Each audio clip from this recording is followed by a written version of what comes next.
पता नहीं क्या फालतूगिरी है। मुझे खाना बनाना आता भी नहीं है और खाना बनाना पड़ रहा है। अच्छा लगता है एक अमीर घर की लड़की रसोई में खाना बना रही है।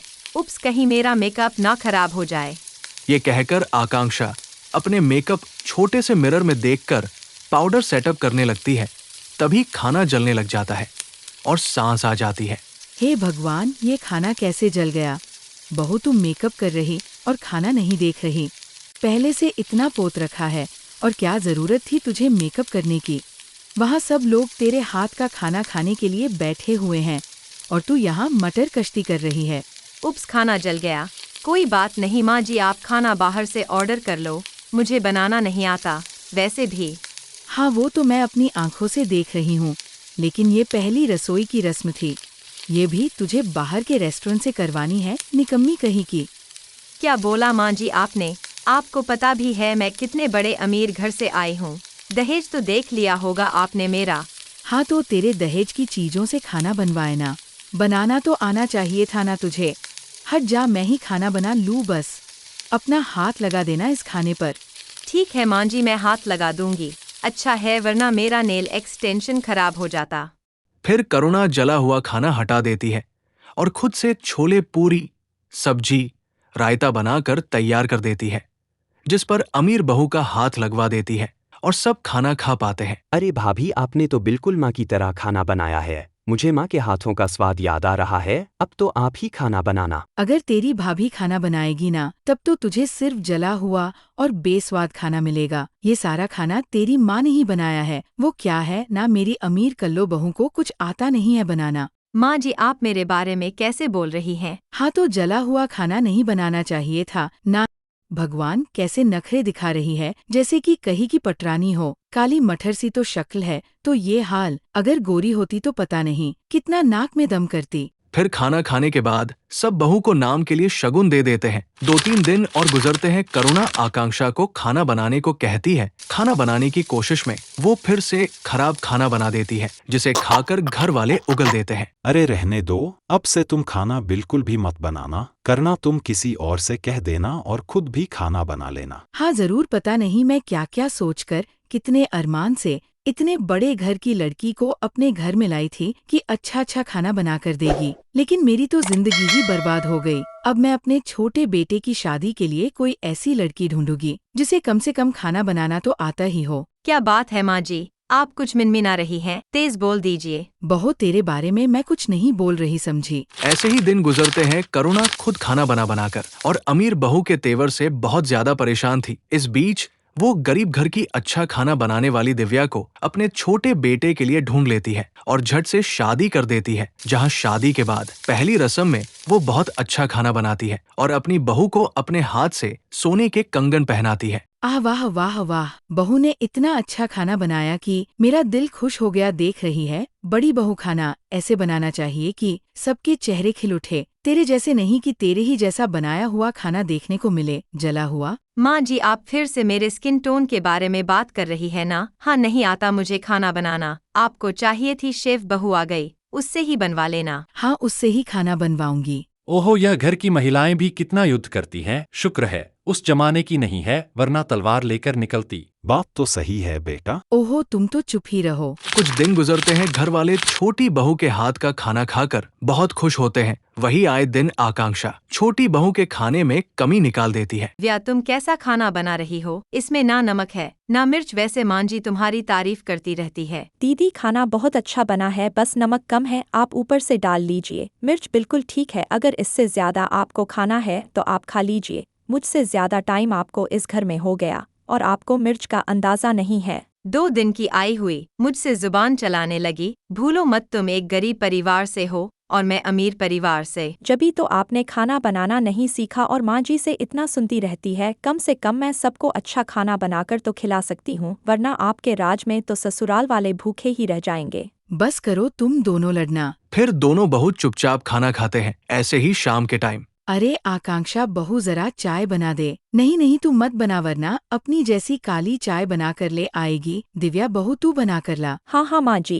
ये कहकर दिव्या अपनी सास के लिए चाय बनाकर लाती है, जहां वो सास के सामने अपने हाथ को चाय से मैच करके दिखाती है। मेरे से अलग है चाय, दूध वाली चाय। हाँ ठीक है, अब मैच द फॉलोइंग मत करके दिखा। बड़ी बहू, तू छोटी बहू से खाना बनाना क्यों नहीं सीख जाती? कब तक जला हुआ बेकार खाना बनाएगी? जब तक आपको आदत नहीं हो जाती। कुछ दिनों में करुणा को समझ में आ जाता है कि वो बिल्कुल भी खाना बनाना नहीं सीखना चाहती, इसलिए वो दोनों बहू की रसोई का बंटवारा कर देती है, जिसे सुन दोनों हैरान हो जाती है। माँ जी, मुझसे कोई गलती हुई है क्या? आप रसोई का बंटवारा क्यों कर रही हैं? सासू माँ क्यों बंटवारा कर रही हो? मुझे तो खाना बनाना भी नहीं आता। इसीलिए बंटवारा कर रही हूँ ताकि तुझे खाना बनाना आ जाए। वैसे भी तुझे छोटी बहू के हाथ का खाना पसंद नहीं है। कभी वो नमक मिर्च ज्यादा डाल देती है, कभी कुछ, और अपने पति का अलग बनाएगी, और जहाँ मन करेगा मैं उस बहू के हाथ का खाना खा लूंगी। माँ जी, यह गलत है। कोई बात नहीं, मैं अपने लिए मैगी चाय कॉफी बनाकर रह लूंगी। काश दोनों बहू के बीच जो बंटवारा कराया उससे बड़ी बहू खाना बनाना सीख जाए,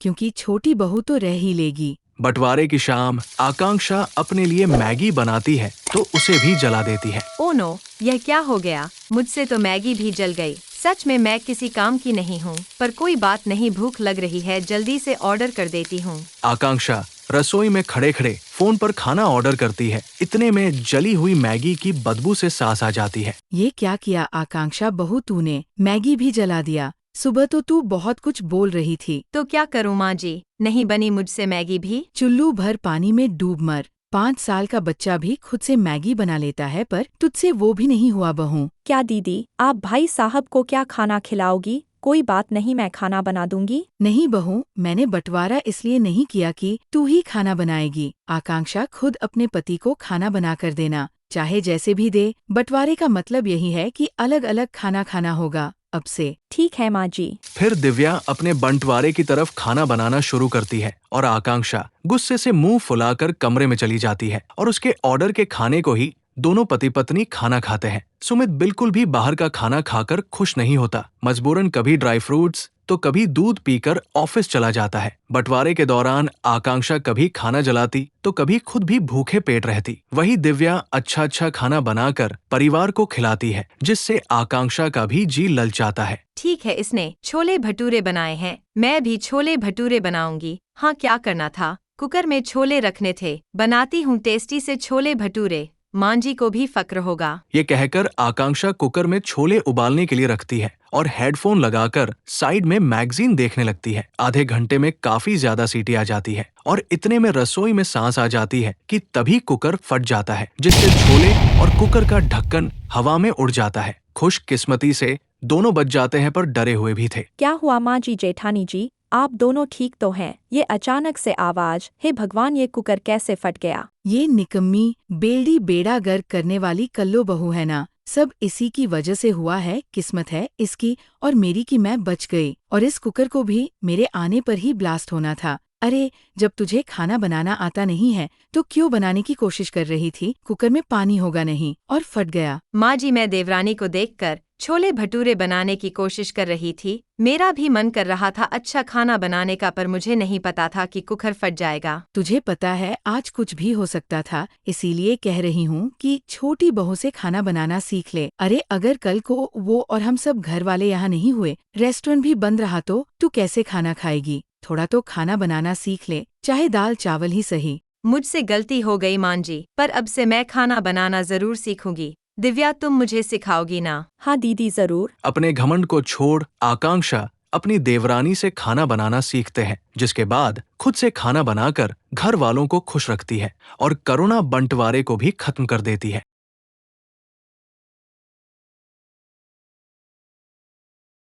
दूसरी शादी। आदि की शादी के लिए उसके मम्मी पापा रिया के घर जाते हैं।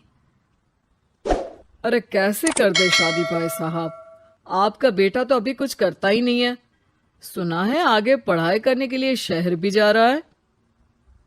तभी तो भाई साहब हम चाहते हैं कि शहर जाने से पहले इसकी शादी कर दे। और कमाने का क्या है, हर कोई तो पढ़ लिख कर कमाता ही है। हाँ हाँ, और गांव का सबसे बड़ा मकान और समृद्ध परिवार से है आदि। मुझे तो समझ में ही नहीं आता, इतनी जल्दी शादी।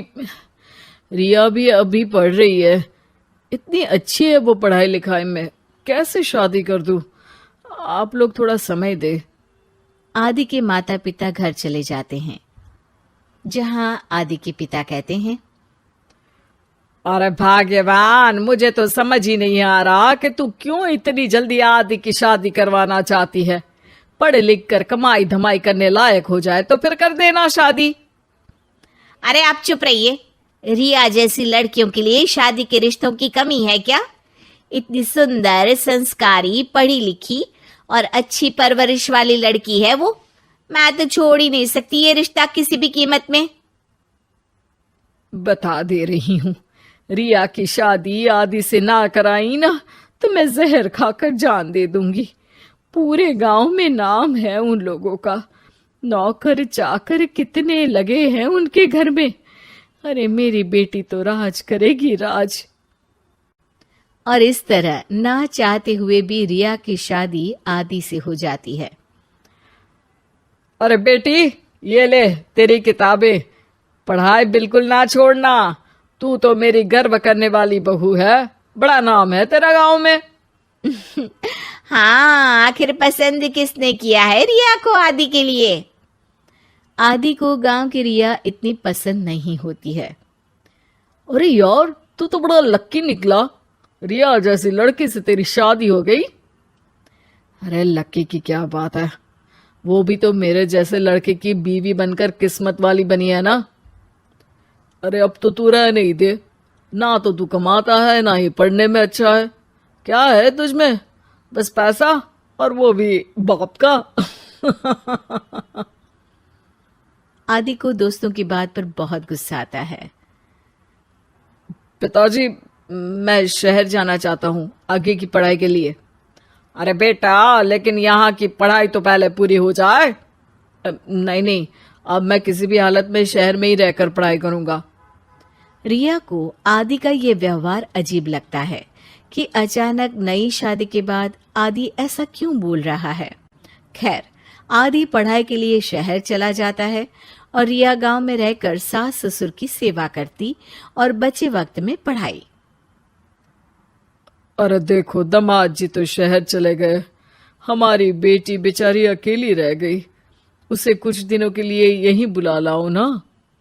रिया की माँ रिया के ससुराल उसे लेने जाती है कि उसके सास ससुर कहते हैं, अरे नहीं नहीं बहन जी, हमारा मन तो रिया के बिना नहीं लगेगा। हाँ माँ, इनको तो शहर जाना ही था पढ़ाई के लिए, बस थोड़ा पहले चले गए। माँ खाली हाथ वापस आ जाती है। आदि शहर में मन लगाकर पढ़ाई करता है और इंजीनियरिंग के लिए दाखिला ले लेता है, तो वहीं रिया भी एमए की पढ़ाई में प्रवेश लेकर समाज सेवा में मन लगाती है। तुझे देखकर लगता है कि मैंने तेरे साथ ठीक नहीं किया बेटी। शादी तो करवा दी, लेकिन पति का साथ नहीं मिला। अरे तो क्या हुआ, जैसे मैं अपने माँ पापा के साथ थी वैसे अब आप दोनों के साथ हूँ, है ना? सास खुश हो जाती है।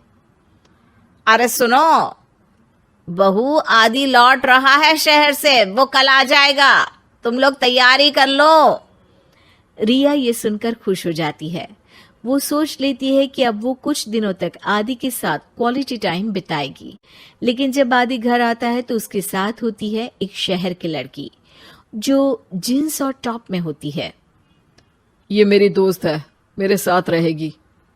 आदि उसे अपने मम्मी पापा से मिलवाता है, लेकिन रिया से नहीं। अरे ये नौकरानी कितनी सुंदर है। अरे नहीं नहीं, ये नौकरानी नहीं, मेरी बहू यानी आदि की बीवी है।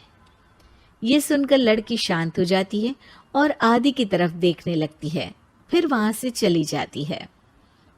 अरे माँ, क्या जरूरत थी घर की कहानी बताने की? देखा, अब वो बुरा मान गई ना। वैसे भी मैं आप लोगों को बता देता हूँ, मुझे रिया के साथ नहीं रहना। मैं शिवानी से प्यार करता हूँ और उसी से शादी करूंगा। मैं रिया को छोड़ रहा हूँ। आदि ये बोलकर उस लड़की के साथ शहर चला जाता है। रिया ये सब देखकर रोने लगती है, अपने कमरे में चली जाती है जहां सास ससुर उसके पीछे आते हैं। हमें माफ कर दे बेटा। वो दोनों उसके सामने हाथ जोड़ते हैं। आप लोग ऐसा क्यों बोल रहे हैं? ये तो मेरी किस्मत थी। पर अब मैंने सोचा है कि मैं भी आगे पढ़ाई करके आगे बढ़ूंगी। रिया पढ़ाई लिखाई करके पूरे जिले की कलेक्टर बनती है। आदि उसे छोड़कर शिवानी से शहर में ही शादी कर लेता है। फिर एक दिन रिया के ससुराल में, अरे बेटी रिया, तुझसे मिलने कोई आया है। कौन है माँ? हमें आपकी बहू के बारे में सब पता है। मैं आप लोगों से अपने बेटे के लिए आपकी बहू का हाथ मांगने आई हूँ। रिया के सास ससुर और माता पिता ने मिलकर ये फैसला किया था कि वो रिया की शादी करवा देंगे। पूरे जिले में नाम कमा चुकी रिया की शादी उससे भी बड़े ओहदे के सिट से हो रही होती है कि शादी वाले दिन आदि भी वहां आ जाता है। अरे माँ, ये क्या हो रहा है? तेरी हिम्मत कैसे हुई घर में घुसने की? पूरे गांव में हम लोगों की नाक कटा अकेला छोड़ गया था एक लड़की के लिए। अब क्या लेने आया है? माँ, वो लड़की ठीक नहीं निकली। उसने मुझे धोखा दे दिया माँ। मैं रिया की कीमत समझ चुका हूँ। अरे इतने बड़े जिले की कलेक्टर है वो। मैं यहाँ नहीं था, फिर भी उसने आप लोगों का पूरा ध्यान रखा। बहुत लेट हो चुका है बेटा। रिया आज अपनी नई जिंदगी की शुरुआत करने जा रही है। अब उसे भी जीने का हक है। वो तेरी सुविधा से जिंदगी नहीं जी सकती। तूने तो हीरा खो दिया बेटा।